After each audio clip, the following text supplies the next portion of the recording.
Welcome friends. இன்றைக்கி நம்ம ரெட்டோ ரெசிபீஸில் ஆடி வெள்ளிக்கிழமை ஸ்பெஷலாக வெள்ளை அப்பமும் தேங்காய் அரிசி பாயசம் எப்படி பண்ணுறதுன்றதை பார்க்கலாம்.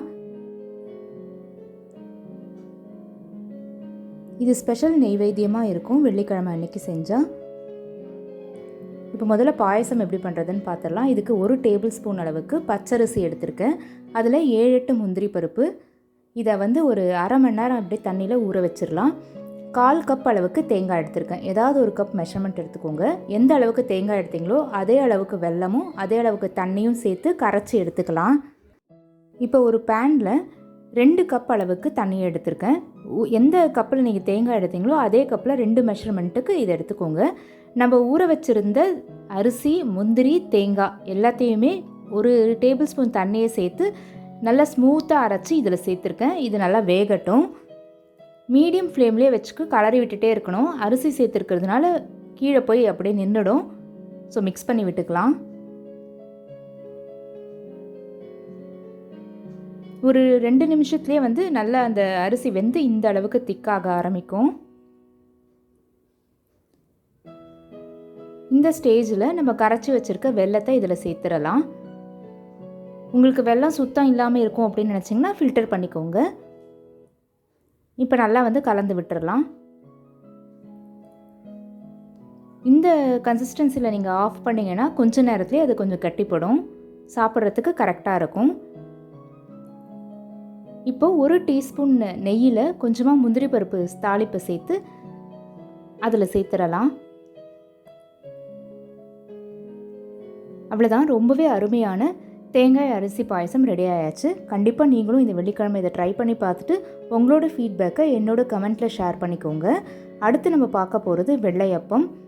இது ரொம்ப விசேஷம். பண்டிகை காலத்துலலாம் இதை நெய்வேத்தியமாக பண்ணுறது ரொம்ப விசேஷம். இப்போ இதுக்கு என்ன மெஷர்மெண்ட் பார்த்துடலாம்.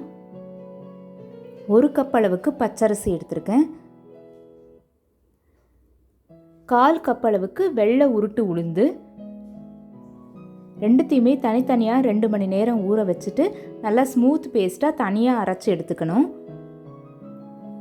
இப்போது இந்த அளவுக்கு அரிசியை அரைச்சி எடுத்துக்கிறதுல உளுந்தையும் சேர்த்துடுறேன். நீர்க்க இருந்ததுன்னா நிறைய எண்ணெய் குடிச்சிடும். ஸோ நல்லா கெட்டியாக இருக்க மாதிரி பார்த்துக்கோங்க. இப்போ இந்த மாவுக்கு தேவையான அளவு உப்பு, அப்புறம் இதில் தாளிப்பு சேர்க்கணும். 1 டீஸ்பூன் நெய்யில் தாளித்து பாருங்கள், ரொம்ப டேஸ்டியாக இருக்கும். கடுகு, உளுத்தம்பருப்பு, பச்சை மிளகாய், கருவேப்பிலை, கொஞ்சமாக கொத்தமல்லி, கருவேப்பிலை, இன்னும் பச்சை கருவேப்பிலை இருந்ததுன்னா அப்படியே சேர்த்துருங்க. இப்போ நல்லா மிக்ஸ் பண்ணி விட்டுக்கலாம். பேட்டர் இந்த கன்சிஸ்டன்சியில் இருக்கணும். கட்டியாக நம்ம வடைக்கு போடுற மாதிரி இருக்கக்கூடாது, நீர்க்கவும் இருக்கக்கூடாது. இந்த மாதிரி இருக்கணும்.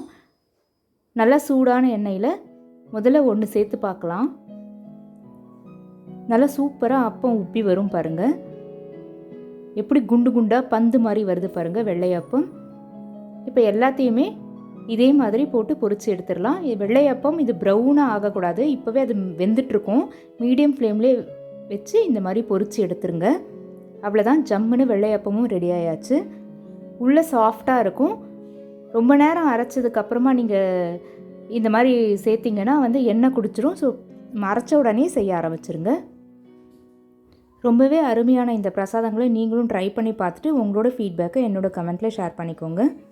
இது பிடிச்சிருந்தால் லைக் பண்ணுங்கள். நம்ம சேனலையும் சப்ஸ்கிரைப் பண்ணிக்கோங்க. தேங்க்யூ.